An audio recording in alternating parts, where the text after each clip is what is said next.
Welcome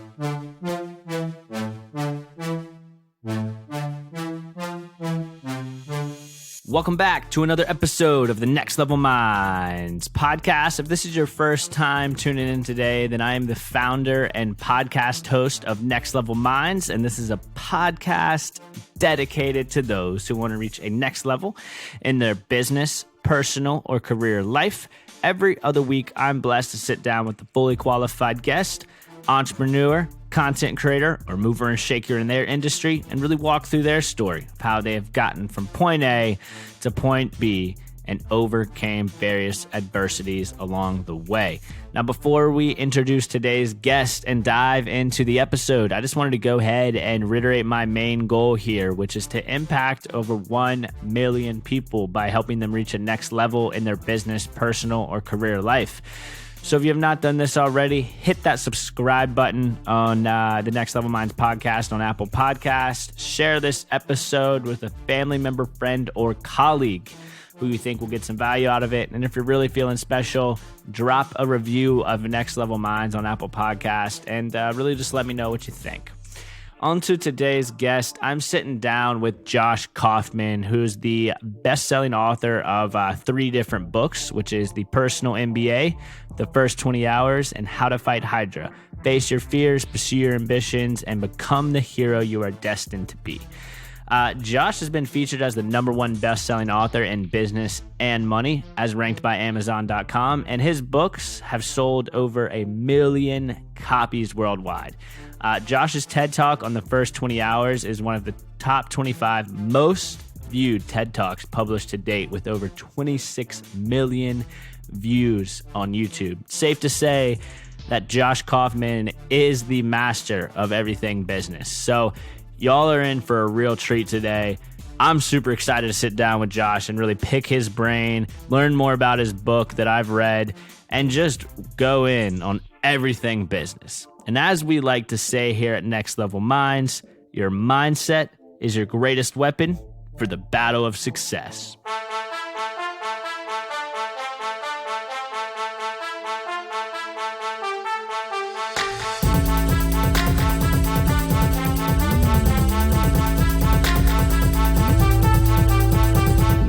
Josh, thanks for taking the time to be on the Next Level Minds podcast.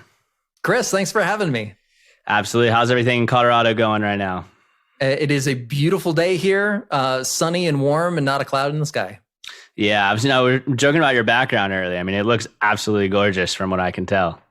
Thanks. Yeah, we're maybe 15, 20 miles from the mountains here. And so it's wonderful to look out the back door and see a lot of natural beauty. Yeah. Are you a big hiker in your free time? Hiking is amazing. Hiking in the spring and fall, and then snowshoeing in the winter is really fun. Oh, nice. That's awesome.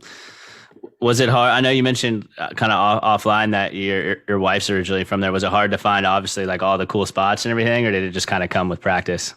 Oh, there's parks and trails, and just walk out your back door and go for a walk, and it's beautiful. So yeah, there's a trail here that I'll usually spend 45 minutes to an hour every day, just kind of waking up and getting my head in the game. And then whether you like camping or exploring, there are a whole bunch of reservoirs and trails and parks and more to explore here than you could in a year. And so it's really fun just to when you remember a couple of years ago when the solar eclipse was happening. Mm-hmm. We hiked to the top of this bluff with a reservoir in the background in the mountains and just like watched the whole thing, and it was just gorgeous, and definitely things that you can't do anywhere else. Yeah, that whole solar eclipse thing was crazy. Where I was watching it, it literally turned almost completely dark for a few minutes, and then you could hear bugs and all that, and then bam, right back to just normal day and everything.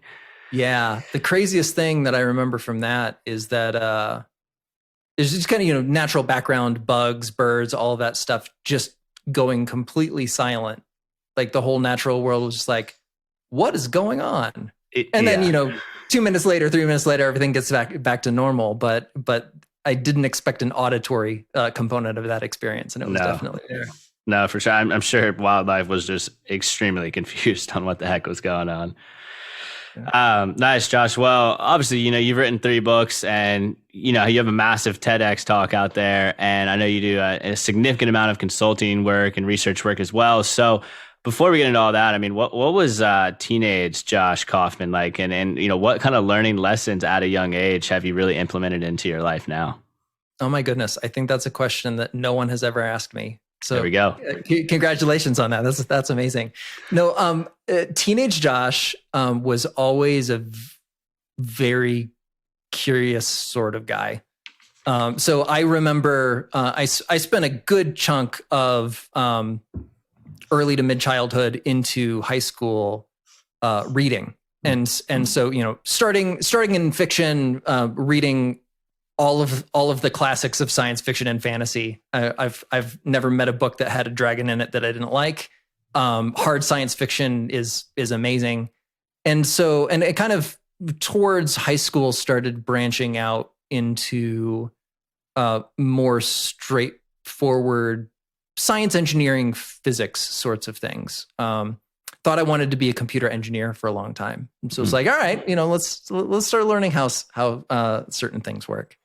And so I remember I was reading the physicist Brian Greene's books on quantum physics and string theory when I was a junior, senior in college. Always had this, junior, senior in high school. I always had this curiosity of how does the world work? What is our place in it? How do we use that understanding of how things work to make our lives better in some way? And early on, I didn't really have a clear picture of what that looked like or how I would know it when I saw it. I just knew that I wanted that. And then there were all sorts of different ideas that when I read about them or researched them, they were interesting, but they didn't really make sense to me. And so one of the earliest core drives that I really remember is wanting to know how things work, caring deeply about having an accurate understanding of how the world works, and then just wanting to use that knowledge to help myself and my loved ones and other people. And so that's what prompted the forays initially into business. So I had my early exploration of engineering phase in the early part of college, and took a tremendous amount away from that in terms of mindset and experience and a way of looking at problems and a way of solving issues that I still really use today. But I realized very quickly, that's not where I want to focus my energy. I could theoretically sit in a lab, designing computer processors, and that version of Josh Kaufman would not be necessarily a happy or satisfied individual. And so the interest in business is I don't necessarily care so much about the deep technology. I care about how it's used. I care about what we do with it, what it's for, how it changes the world, how it changes our lives. And so when I started studying business, this whole world opened up of no, this is exactly what I'm looking for. Let's use technology, let's use system, let's use process, let's use psychology and communication and all of these things, how we work as people to make our lives better and to make other people's lives better.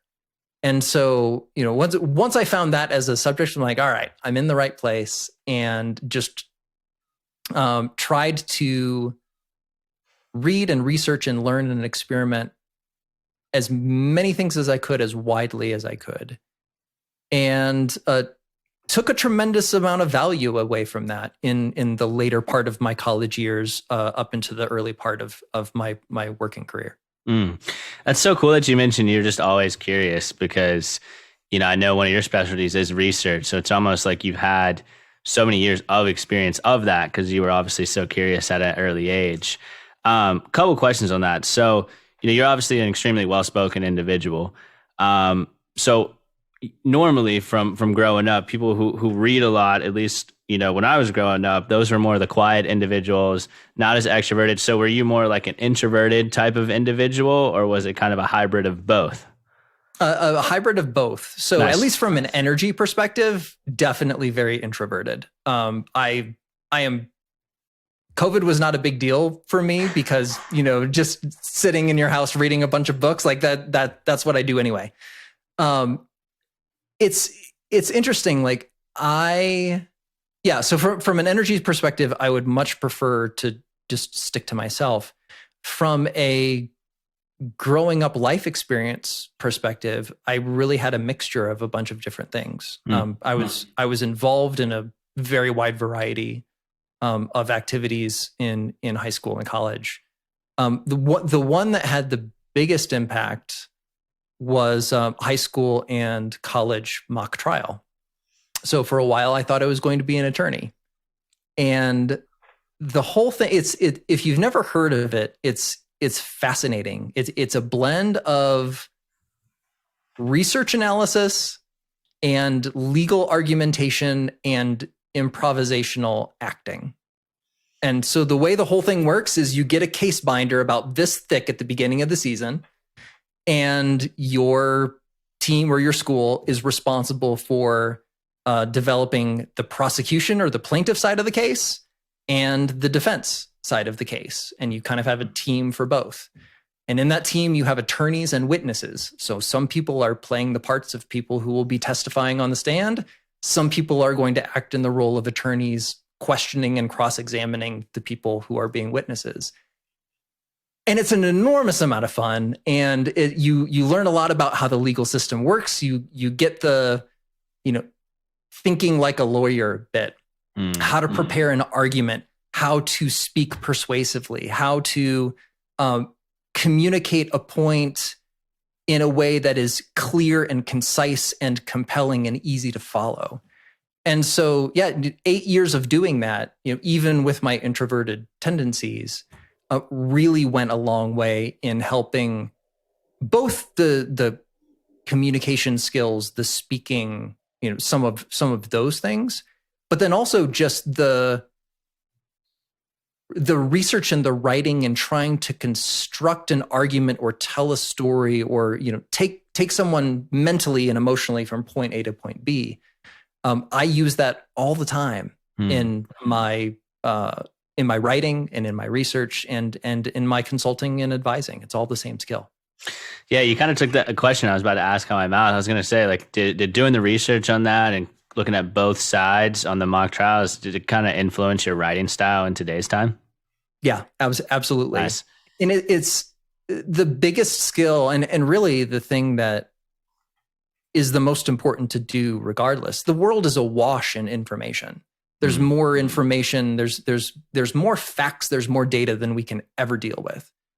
And so the real skill is taking an enormous amount of information and going through it in the sense of making sure that you have high confidence that you're not missing something important, but then really trying to distill that fire hose of information into the core salient points that are going to make a difference in a decision or in an argument or in a recommendation.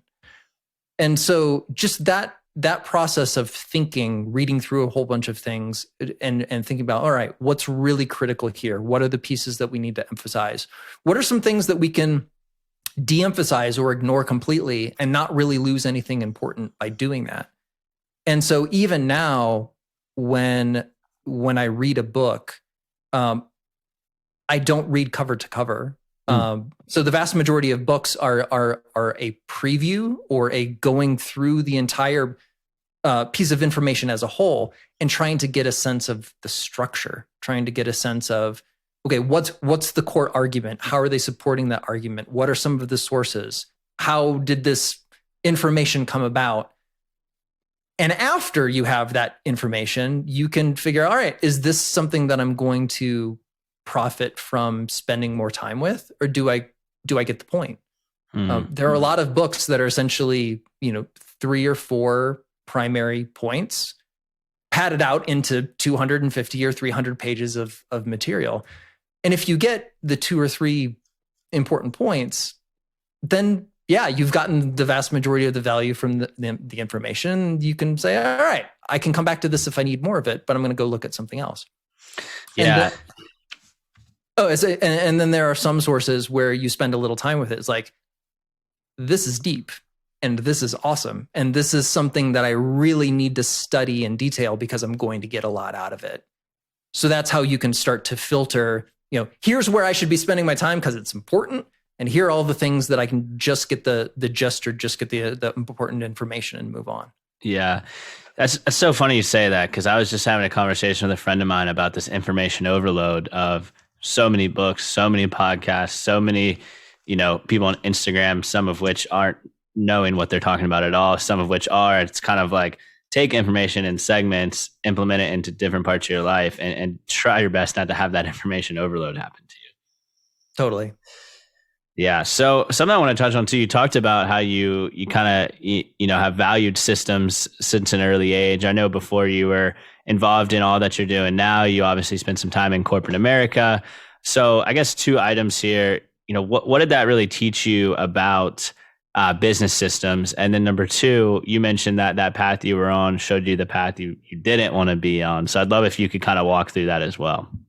Sure. So I entered corporate America around the time where the internet was just starting to be a real driving force. And so it was really interesting coming in. I was in my second year of college when I started working.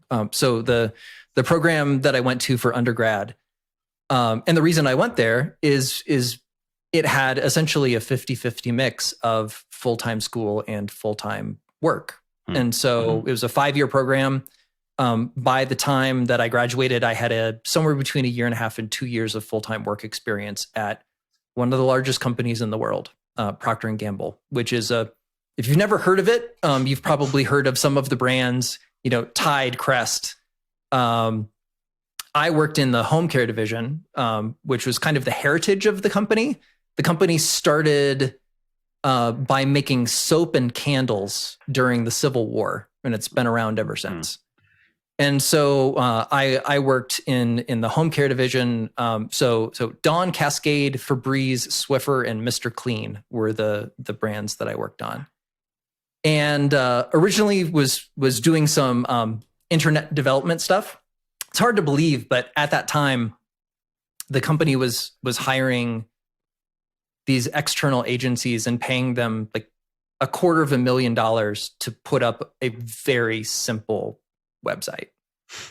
And so I was brought into the company as the sanity check on that. I was like, hey, we're thinking about doing this. Does that make sense? Like, no, that doesn't make sense. Let's save a bunch of money by doing it this way. That sort of thing. Moved from there into product development. So every once in a while, there will be an article like in the Wall Street Journal or something about the extreme lengths that P&G goes to research how people use paper towels or something. And so I got to be one of those people. I drove all over the place, sat in lots of meetings, watched people mop their floors, brought out different bottles of like all-purpose cleaner and have people smell them and took notes on what they thought about it. Wow. All of that stuff. And the core skill there is watching and listening and paying very close attention to the minute details of what someone is doing or what a group of people is doing. And then trying to get the salient points from it and then come back to the company saying, this is what I'm seeing. This is what I'm hearing. This is what I think is important and what we should focus on and what we shouldn't focus on.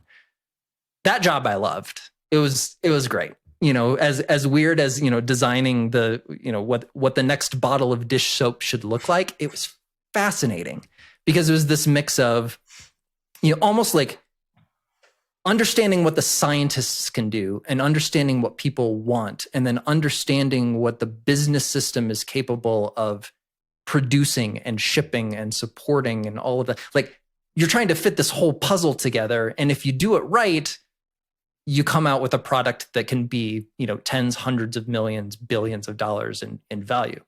Super great. So I did that for a few years. I got experience on the sales side. And so I, was in negotiations with Walmart and Target and Sam's Club and Costco and Kroger and all of these huge retailers, and got to see, all right, we've made something. How do we sell it to a retailer? How do we ship it through to customers? How do we handle logistics? If you have a whole bunch of Swiffer handles in China and they need to get here by a certain time so we don't go out of stock at Walmart, do we put it on a plane or do we put it on a boat? Sorts of decisions. And so it was interesting, like in a very short period of time, I got the entire view, like all of the different parts of the business, how they fit together, how one part of the system flows into the next. And it was that experience that really, I had my own, entrepreneurship adventures on the side, in high school and in college, and even, to a certain extent while I was working at P&G. And so it was this interesting juxtaposition of seeing like the system, how one of the largest companies in the entire world operates, and then seeing how my little one-person businesses that are barely forming, seeing how those work, and then being able to look at the commonalities between the two. Like what makes a one-person startup and a global multinational corporation with hundreds of thousands of employees? Like what makes both of those a business? And it was that research and that thinking around that turned into the very first work around the personal MBA. And so the thing that didn't work for me, so it was a fascinating learning experience. And it's always a bad thing when you look at your boss and your boss's boss, and you think to yourself, all right, if I do really well here, this is what I can expect my life to look like in 2 years, 5 years, 10 years. And I just saw too many people who would leave for work early in the morning to commute in, and they'd kiss their kids on the forehead on the way out the door before they were awake, and they'd be at work all day, and then they'd stay late, and then they'd drive home and they'd kiss their kids on the forehead as they went to sleep, and that was their life. Like, I don't want that. I don't want that for me. I don't want to live a life where 95% of my waking hours are spent in meetings. That's just not something that I'm interested in. And so I remember that my breaking point was I was working in product. I was selling a product in a big. I think this was like a $20 million product launch. And I remember having a meeting to prepare for a meeting, to prepare for a meeting, to prepare for a meeting. Like 4 levels of recursion is too much for me. I am done. I'm going to do something else with my life. That's funny. And majority of meetings too are a huge waste of time that could probably be put in it. Nothing like a $20 million product launch, but majority of meetings are a waste of time and could probably be an email as well, as something you probably saw in corporate America. Yeah. I mean, there's this idea of communication overhead, which is, the more people you have involved, the more time everybody needs to spend communicating with each other just to make sure everybody's on the same page and working in towards the same goal and moving in the same direction. So part of it is just a function of like, when you have a lot of people, you're just going to spend a lot of time in communication. There's almost no other way to do it. But there's an enormous amount of latitude in the context of a career, of the environment that you want to work in. And for me, that level of constant communication was just maddening.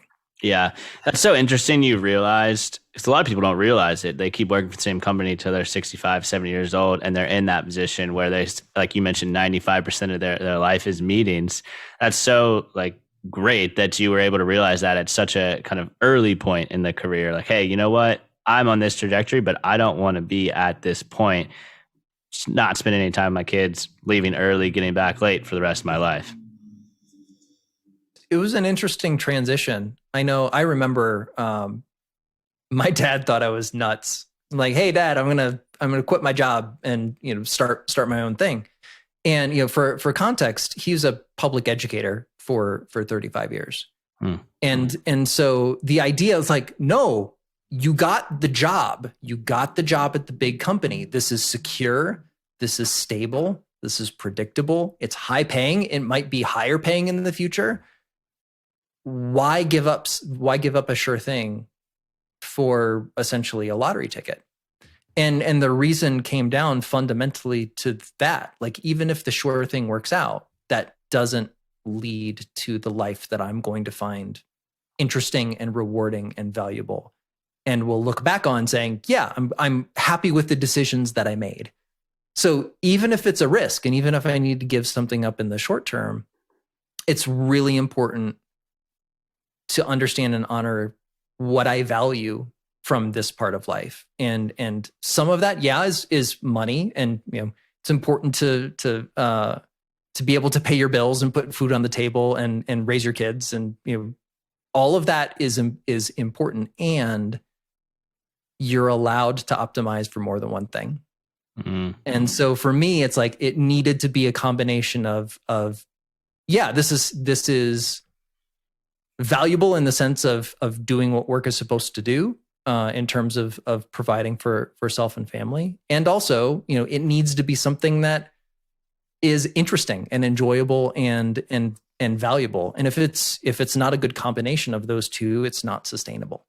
Yeah, that's a good point. Those are two things to go off of. It has to be, sustainable for you. You have to love what you're doing, and you need to be able to provide actually for the family and everything. So, I love surfing, but surfing would not provide for my family. Yeah. So you kind of have to have both aligned with each other.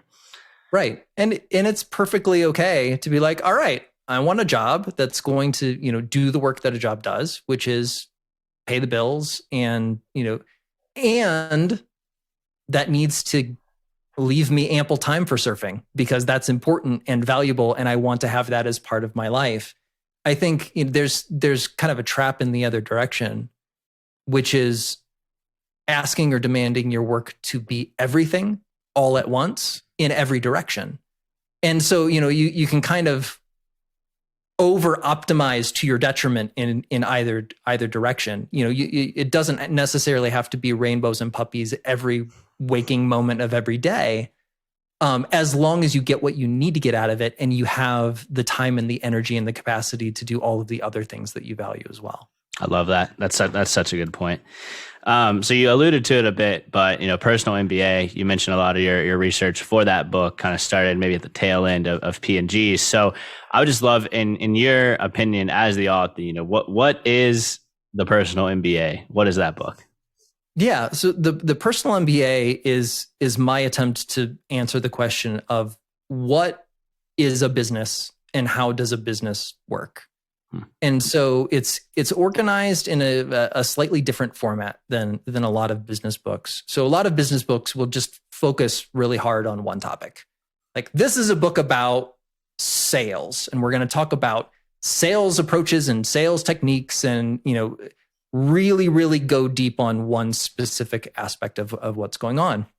And what I realized, this is when I started studying business seriously as a topic, I realized that nobody really bothered to define what it is, or what businesses do, or what businesses, how they work. It was like everybody just assumed everybody knew what we were talking about, and didn't bother to really define it in a useful way.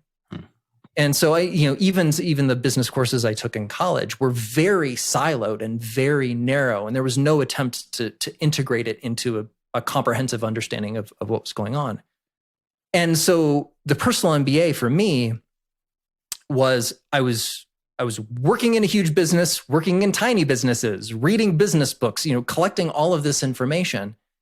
And what became very apparent to me is there's a core of knowledge here that's really important. Regardless of whether you're a solo entrepreneur or you're working at one of the largest companies in the world, there's a core set of ideas that when you know them and when you can use them, you can do wonderful things with them because they really get to the essence of what a business is, how it works, and how to make it better. And so the objective for the personal MBA is like, all right, let's, instead of, leaving all of these important concepts to be, locked in hundreds of books and life experiences and things that you may or may not have access to, let's just take all the most important stuff and put it into one book in straightforward and clear language that even someone who has had no business experience whatsoever, an alien comes to Earth and they don't know what a business is and they've never, like, how would you explain how businesses work to someone who doesn't know? And that's what became the personal MBA. I really tried to find the most important ideas about this area of life and just put them in a straightforward, clear explanation. So someone could, read this one thing and take away a much more comprehensive and useful understanding than they had when they started. What's funny with it too is you mentioned about an example of a book, 250 pages, maybe some of it's fluff, just get the points and then don't finish the rest. I actually, not gonna lie, went into this book with that mindset because it was a thicker book. And then I literally read it from cover to cover because it almost like every single chapter added value to what I was doing, which was, growing a business outside of the 8 to 5. So just wanted to. Amazing. I'm glad to hear that. Yeah. So none of it's fluff. I mean, it's all powerful information. Just wanted to mention that to the listeners. And you mentioned showing business or an alien kind of reading about business for the first time. So I know in one of the first chapters, you talk about the five processes with every business: value creation, marketing, sales, value delivery, and finance. So out of those, are they equally all important, or is there one maybe when you're first starting your business that you should focus on a bit more than those other 5 areas there? Oh, that's a great question. So they're equally important for a very specific reason. And that is, if you don't have one of those core business processes, you don't have a business. You have something else. So imagine like you've created the most valuable thing in the world. Everybody wants it.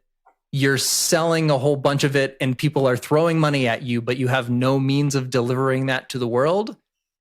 You don't have a business. The entire structure falls apart. You do everything, but you're not collecting enough money to keep the lights on and to pay your employees and to pay your suppliers.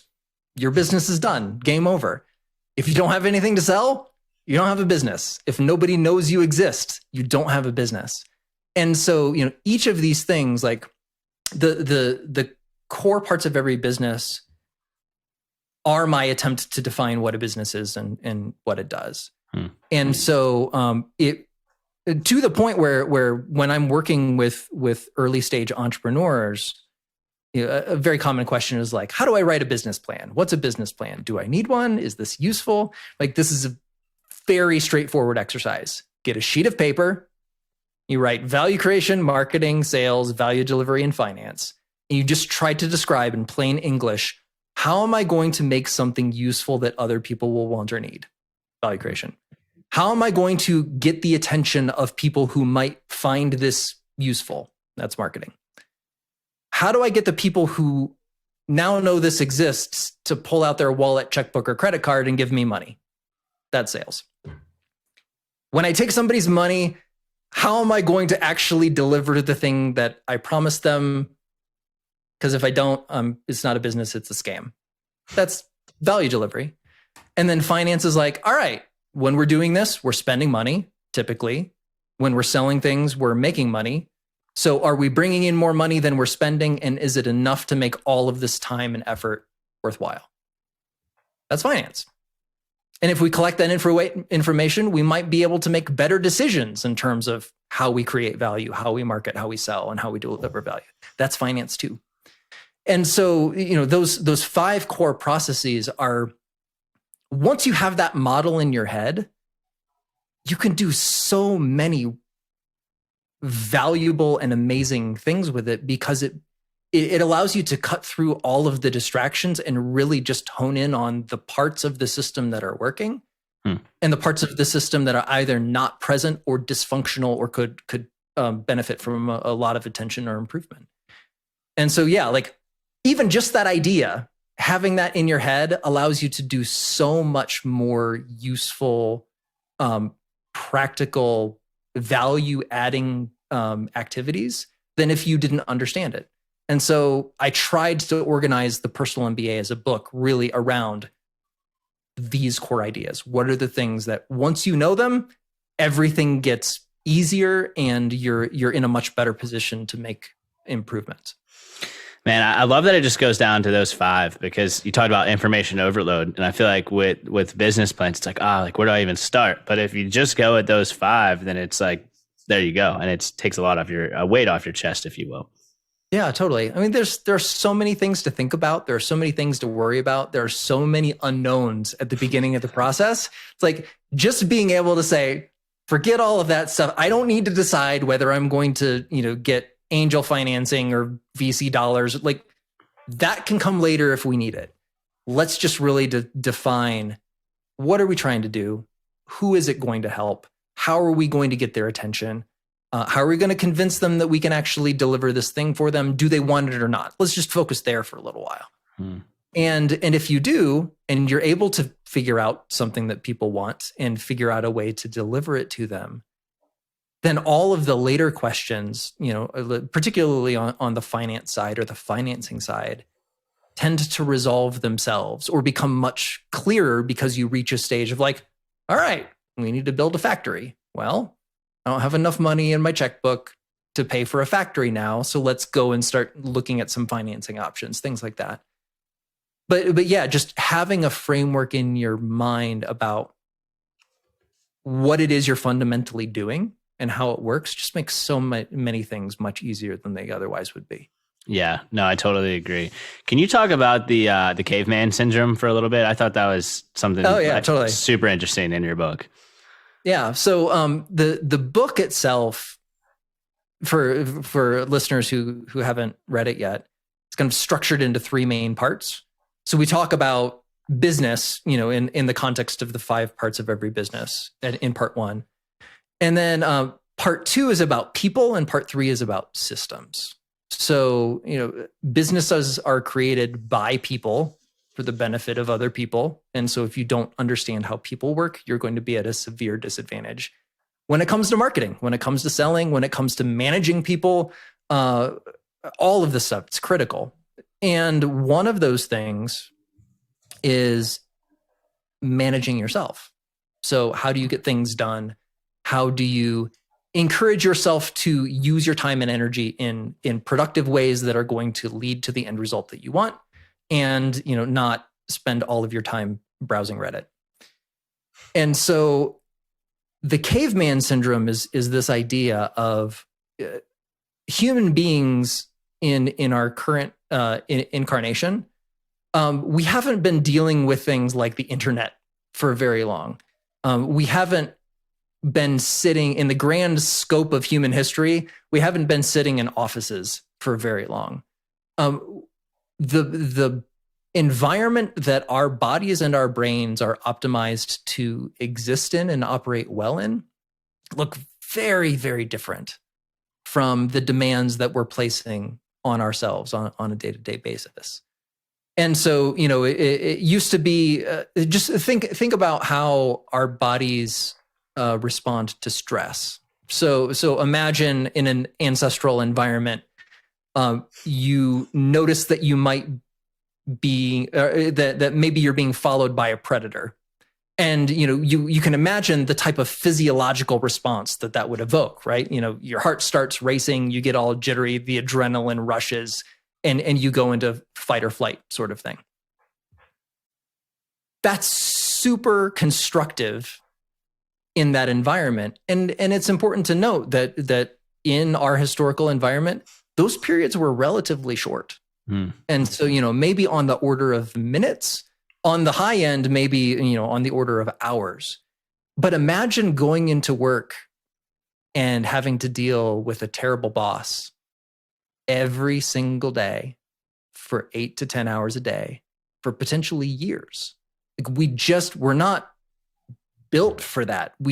Our bodies and our brains and our mind are not optimized for that particular environment. And so I think understanding this idea is valuable in two specific ways. One is understanding it helps us cut ourselves a good amount of slack when it comes to, not being able to do certain things or being frustrated that, you can't sit down at your computer and laser focus concentrate for 16 hours a day, sleep for 2 hours and get up and do it again. It's like, no, it's not how we work. It's never going to work. Expecting ourselves to act like robots or having the ideal of, I should be able to decide exactly what I'm going to do and force myself to do it and just push through. That's an approach that's highly likely to fail because it's not recognizing certain fundamental needs that we have as human beings. And so if we can cut ourselves some slack in that, like we're doing something hard, we're trying to adapt essentially, legacy hardware, and we're trying to run very new software on it in a way that's kludgy and honestly not very reliable. Mm-hmm. So if we understand that that's the reality, then we can start to do things to help ourselves compensate. And so this is why it's funny. Every once in a while, I'll get an email from somebody who read the books like, I don't understand why you talk about sleep and exercise and food and, all of these, like, this is a business book. You're supposed to talk about businessy things. So like, no, if this goes wrong, all of the rest of it's going to go wrong too. Like your body is the tool that you are using to get all of this done. And if you don't pay attention to how that works and how to set yourself up for success in the sense of giving your body and your brain and your emotions all of the inputs that they need to operate effectively and well, you're going to have a really difficult time getting anything done. That's so funny you say that because January, February, March, I worked out every day, drank a gallon of water, read, got 8 hours of sleep. Still on that method, but it's more like 28 out of 31 days. But those 3 months were the best months I've ever had in business. And I'm looking back at the first half of the year and I'm like, I think it was because I was putting mental health and physical health at utmost importance for 3 months straight, and then watch how it compounded into those other areas of your life. Yeah, it's absolutely true. I noticed the same thing. It's also like, coming at the tail end of this wonderful historical experiment called COVID, like social needs have come to the forefront as one of those things that were really optimized around having a tight social group and, having people in our immediate environment, having a lot of interaction. And so, it's really interesting to see and hear when that is substantially reduced over an extended period of time, not just what that does from a work productivity standpoint, and it's not great, but also from a mental health and emotional health, a satisfaction and well-being, in terms of day-to-day life, like. It's really important. And it's really important to know that that is something that you need and to get in some way, shape, or form. And I know this is a trap that I fell into early on in my career. Again, introvert. I was like, I have things to do. So I'm just going to go away for 2 weeks and lock myself in a room. I'm going to get it all done and then I'll be great. And I remember I was working on a book manuscript at a time, and I kind of accidentally put myself into a form of self-imposed solitary confinement under the idea that like I'm going to get an enormous amount of things done under this period. And I was a wreck, and I got far less done than I thought I was going to. It was not a pleasant experience. It's like, this is something like if you ignore these fundamental human inputs, you can't shortcut those things on the way to theoretically improved productivity. Those are things that you have to notice and pay attention to and honor. And when you do, you end up getting so much more done than if you try to ignore it. Yeah. That's a really good point. So speaking of that, putting yourself, in I guess unintentional solitary confinement through doing that. Can you talk about the 20-hour rule, about kind of learning a new skill? I know your TEDx talk, by the way, has over 26 million views.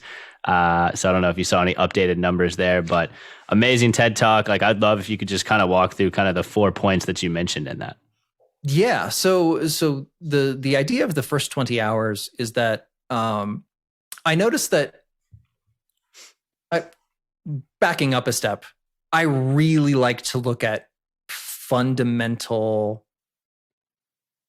skills, fundamental areas of life that have enormous returns.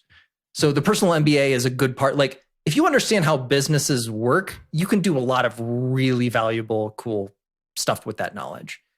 And so I was just thinking, there was one day where I was thinking, like, we learn, like, all the things that we use to make a living, to live a satisfying life, all of our hobbies, all of those, these aren't things that we were born knowing how to do. Like, we had to learn it.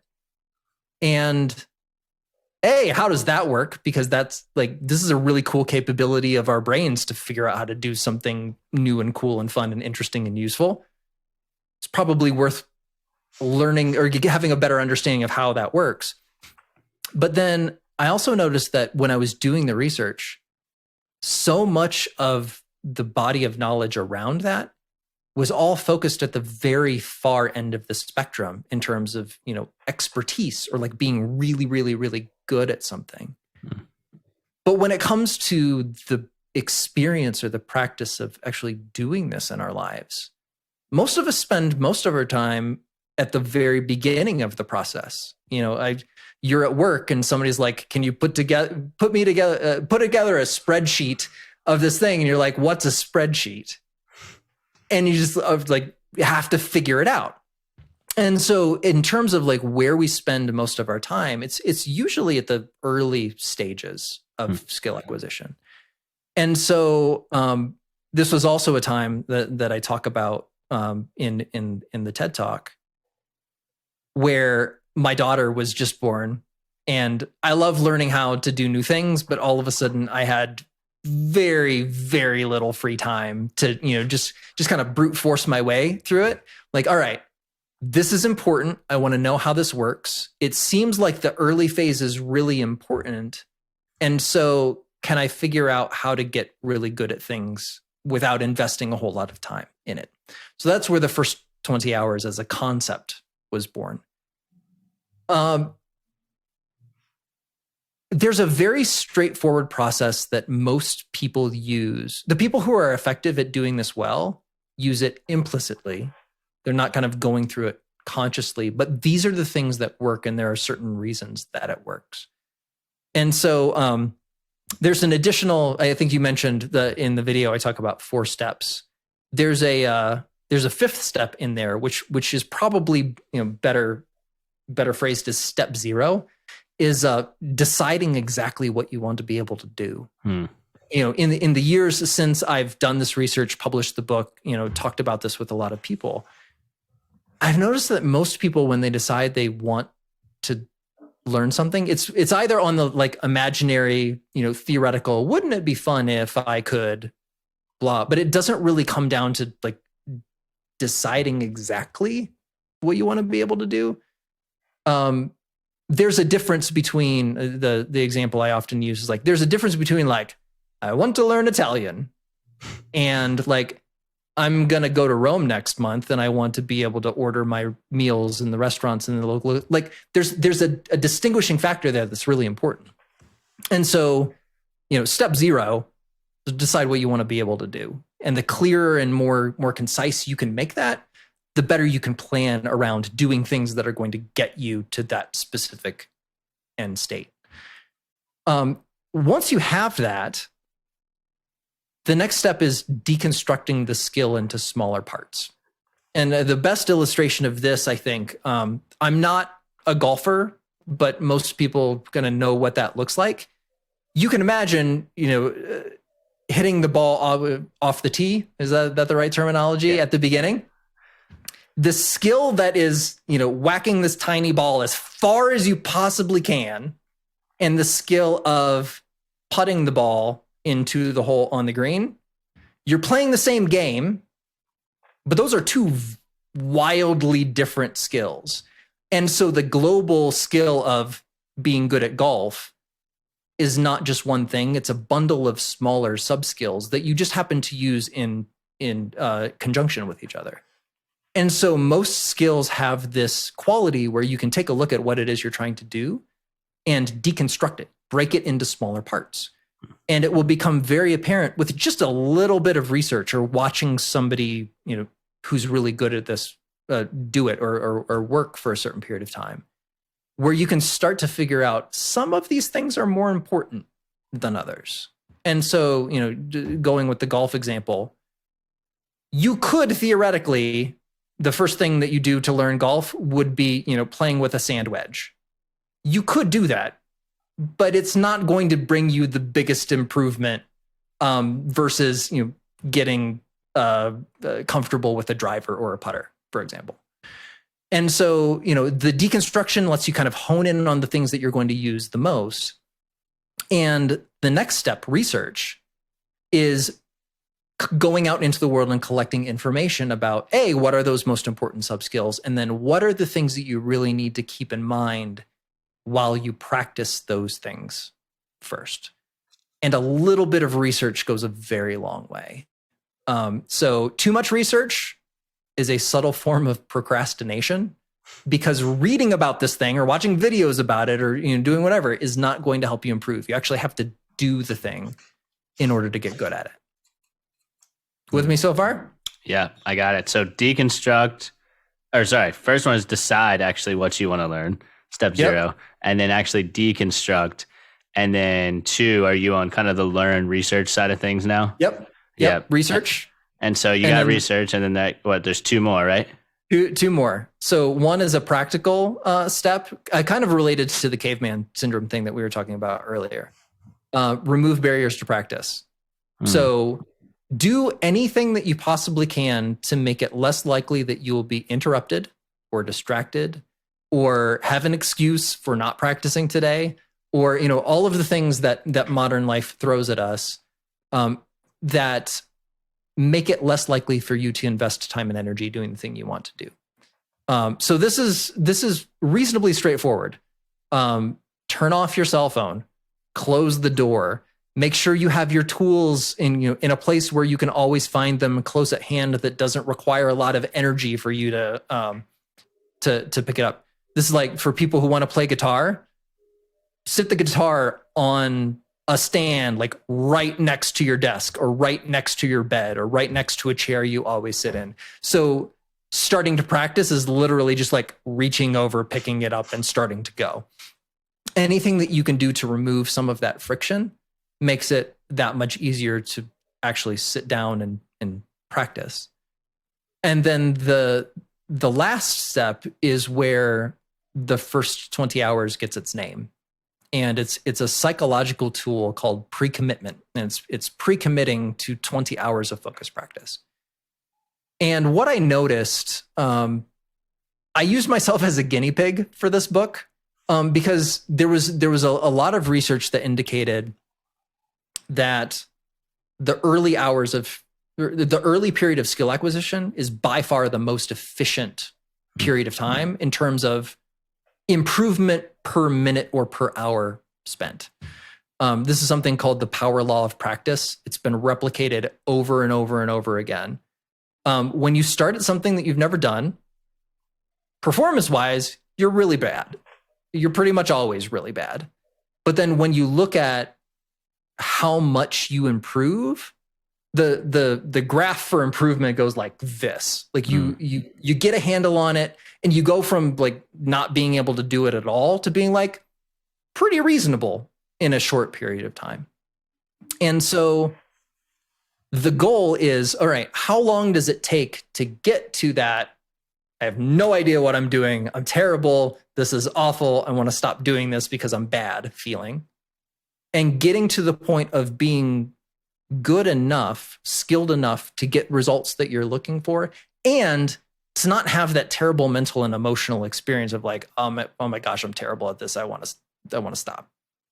And so what I found is that always happens. Like the early stage is always the most efficient, but it's also the most emotionally challenging. It's the part we don't want to do because adult learners in particular hate to feel like they're terrible at something. Will do almost anything to avoid it.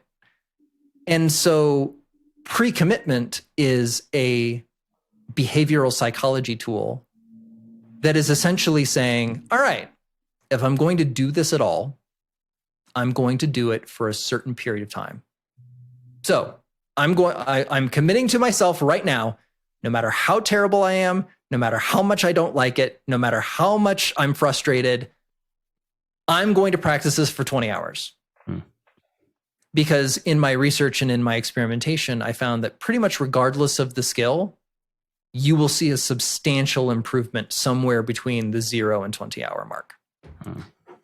And so the 20-hour pre-commitment does two very important things. First, it's a good filter of, if you're like, nah, I'm not, this thing isn't worth investing 20 hours, and you're probably better off not putting your time there, doing something that has a higher potential return for you. So it's kind of a good gut check filter on, is this really valuable enough for you to spend the time in the first place? If it is, the 20-hour pre-commitment is your best defense against something that I call the frustration barrier, which is just that overwhelming feeling of like, I'm terrible. I want to stop and do something else.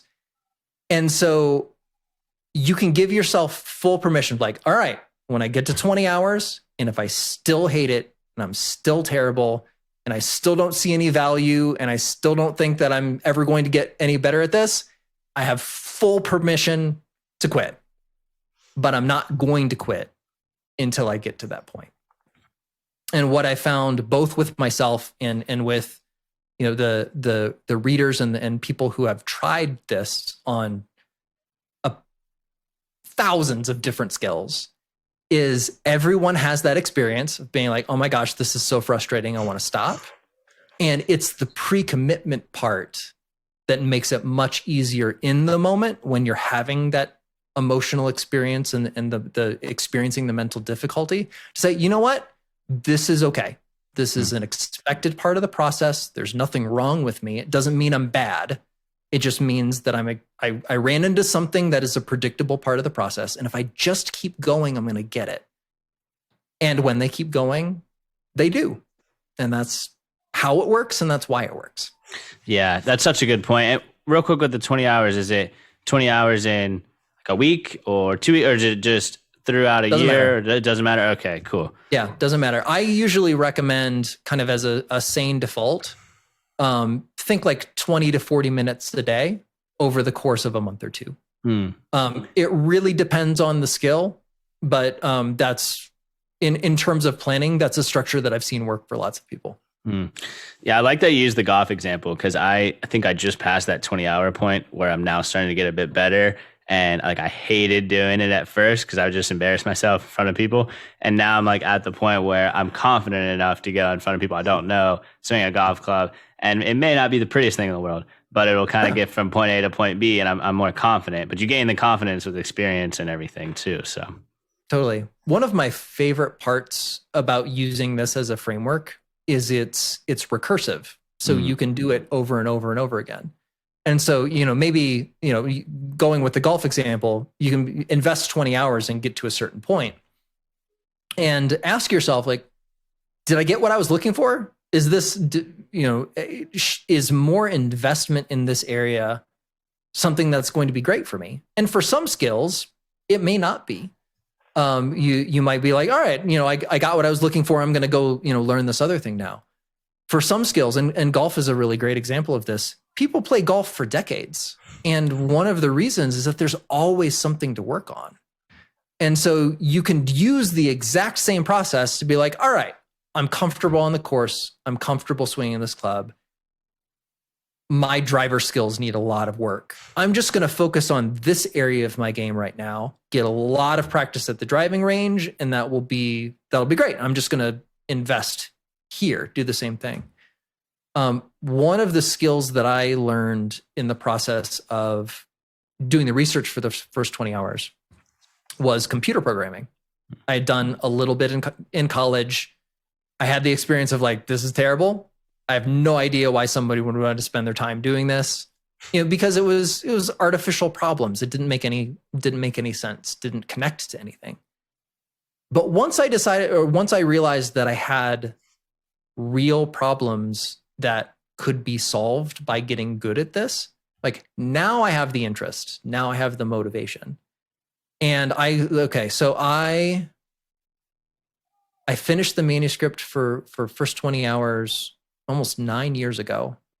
And I'm still programming and I'm still getting better at it. And I'm still finding ways to improve or things to practice because, I haven't reached the point where like additional time and effort spent doing this is not going to be a high value use of time for me.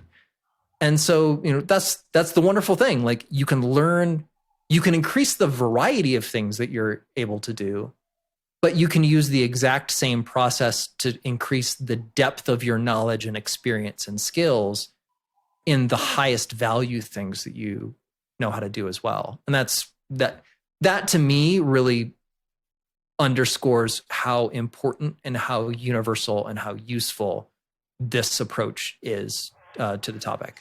I love that. And you can use it forever too. Like you mentioned, you can still utilize it in different areas of your life. It's not just like, I'm going to use it once and then stop. I mean, the 20-hour rule method here can work for anything. So I love that. It's very practical.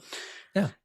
Just to recap and fill in any blanks that I missed, but you got figure out what actually skill you want to learn, deconstruct that skill, research it, remove all possible distractions that you can, and then give it that 20-hour kind of period to that skill set. You get exactly right.